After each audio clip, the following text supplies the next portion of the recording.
पाकिस्तान खित्ते में किसी भी का हिस्सा नहीं बनेगा। पाकिस्तान सिर्फ अमन के लिए शराकतदार है। वजीर खारिजा शाह महमूद कुरैशी का वाशिंगटन में तकरीब से खिताब। कहते हैं पाकिस्तान अमेरिका और ईरान में कशीदगी कम करवाना चाहता है। खित्ते में क़याम अमन के लिए अपना मस्बत किरदार अदा करने के लिए पुरअज़्म है। अफगानिस्तान में अमन के बगैर खित्ते में इस्तेहकाम नहीं आ सकता। अफगानिस्तान के मनफी हालात का पाकिस्तान पर असर पड़ा। पाकिस्तान और अमेरिका के दरमियान मजबूत ताल्लुकात के ख़्वाहां हैं।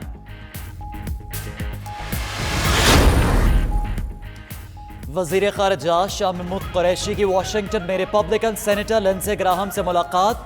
पाक अमेरिका दो तरफा ताल्लुकात, खित्ते की मजमूई सूरत हाल पर तबादला ख्याल। लिंडसे ग्राहम की मशरिक़ वस्ता में कशीदगी में कमी लाने और अफगान अमन अमल में पाकिस्तान के किरदार को सराहा। वज़ीर ख़ारिजा की अमरीकी सेनेट की खारिजा ताल्लुकात की कमेटी की लीडरशिप से भी मुलाकात। वज़ीर आज़म इमरान खान ने भारत का मकरूर चेहरा फिर दुनिया को दिखा दिया। जर्मन नशरियाती इदारे को इंटरव्यू में कहा, कोशिश कर रहे हैं दोनों मुल्कों के ताल्लुकात खराब ना हो। अफगानिस्तान में अमन के लिए भी कोशिशें कर रहे हैं।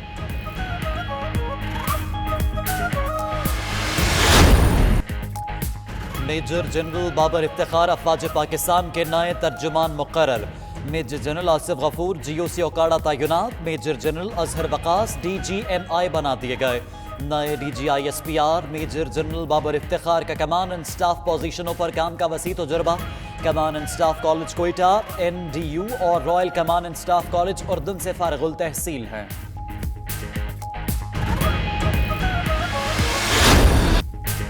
सिंध हुकूमत IG पुलिस की तब्दीली के लिए डट गई। कलीम इमाम को हटाने के लिए विफाक को खत लिख दिया। नए IG के लिए मुश्ताक महर, गुलाम कादिर और कामरान फजल के नाम अरसाल। विवाद से भी IG के लिए 3 नाम मांग लिए। वजीर आला और वजीर आजम के दरमियान मामले पर फोन पर भी बात हुई। मुर्तजा वहाब का कहना है कार्रवाई कानून के मुताबिक की, यकतरफा कहना गलत है।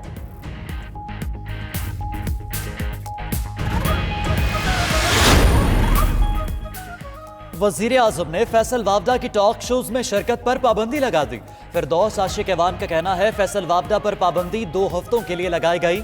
वजीर आजम ने कहा इदारों की साख मजरूह नहीं करने देंगे। वजीर आजम ने फलाही प्रोग्राम्स के लिए कमेटी भी बनाई है।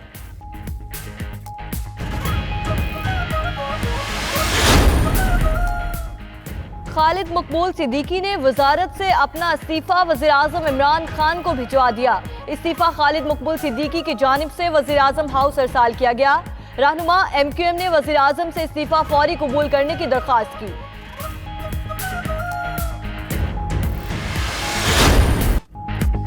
बलूचिस्तान में बारिशों और बर्फबारी का नया सिलसिला आज शुरू होने का इम्कान। सूबे भर में अलर्ट जारी। हालिया बारिशों और बर्फबारी के बायस मुतासिर होने वाले इलाकों में रिलीफ का काम भी जारी। अमरीकी सेनेट में सदर ट्रंप के मुआखजे की कार्रवाई का बाकायदा आगाज। तमाम 100 सेनेटर्स का गैर जानिबदार रहने का हल्फ। ओथ बुक पर दस्तखत भी कर दिए। सेनेट ने डोनाल्ड ट्रंप को हफ्ते की शाम तक इल्जामात का जवाब देने के लिए समन जारी कर दिया। अमरीकी सदर पर इख्तियारात का नाजायज इस्तेमाल, अपने खिलाफ तहकीकात में रुकावट डालने का इल्जाम है। मेरा मुआवजा परफेक्ट फोन कॉल करने पर किया गया, ट्रंप का रद्द-ए-अमल।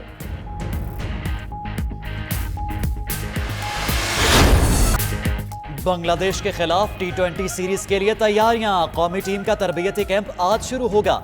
कजाफी स्टेडियम में कैंप 23 जनवरी तक जारी रहेगा। 3 T20 मैचेस 24, 25 और 27 जनवरी को लाहौर में होंगे। उधर बाबर आजम की ज़ेर क़यादत स्क्वाड का भी ऐलान। हारिस रऊफ, एहसान अली और इमाद बट डेब्यू करेंगे। शादाब खान, इमाद वसीम, शाहीन शाह, शोएब मलिक और मोहम्मद हफीज की वापसी।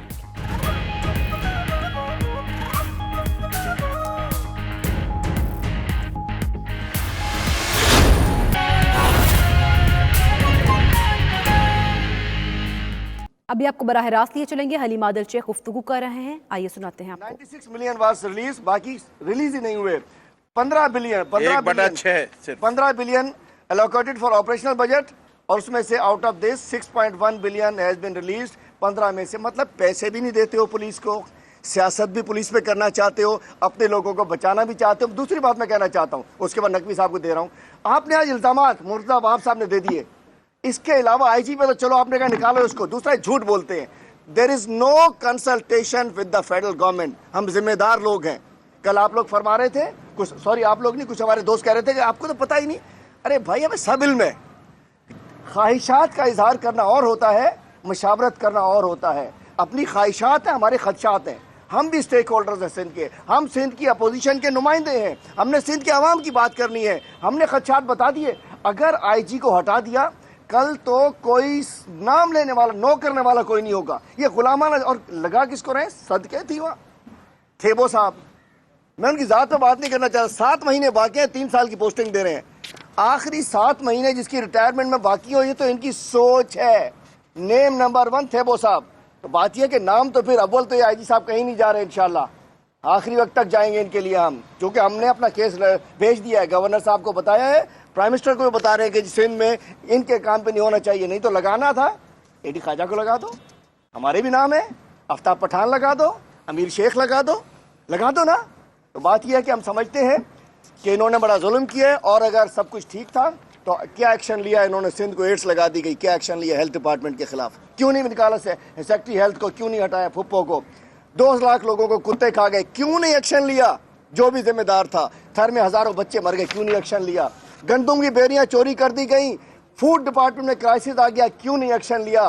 कराची को कचरा कुंडी बना दिया, क्यों नहीं एक्शन लिया? सिंध में करप्शन बढ़ गई, क्यों नहीं एक्शन लिया? अस्पतालों में दवाइयां खत्म हो गई, क्यों नहीं एक्शन लिया? स्कूलों में किताबें खत्म हो गई, क्यों नहीं एक्शन लिया? सारा कुछ पुलिस ने किया। आपने तो बड़ा कहा, सिंध को बदनाम तरीन सूबा बनवा दिया, क्यों नहीं एक्शन लिया? शुगर मिलें बेच दी, क्यों नहीं एक्शन लिया? सिंध बैंक तबाह कर दिया, क्यों नहीं एक्शन लिया? और आपने क्या कुछ जाली अकाउंट में जो गुल खिलाए, क्यों नहीं एक्शन लिया? तो बात यह है, हम पुलिस को आपके घर की लौंडी नहीं बनने देंगे, हम पुलिस अफसरान को आपका गुलाम नहीं बनने देंगे। बाकी हमारे अपोजिशन लीडर साहब तफसीली बात इन्होंने करनी है, इंशाल्लाह ये बताएंगे कि अभी तो पार्टी शुरू हुई है। कल हमने जब बात कर रहे थे तो सिंध पुलिस के ऊपर सबसे बड़ी बात हमने ये कही थी कि सियासतदानों का अमल दखल जो है उसने सिंध पुलिस को ख़राब किया हुआ है। आज मैं आपके सामने एक रिपोर्ट जिसके बारे में टिकट चल रहे थे उसको बड़ी मुश्किल से हमने हासिल किया, और वो रिपोर्ट ये है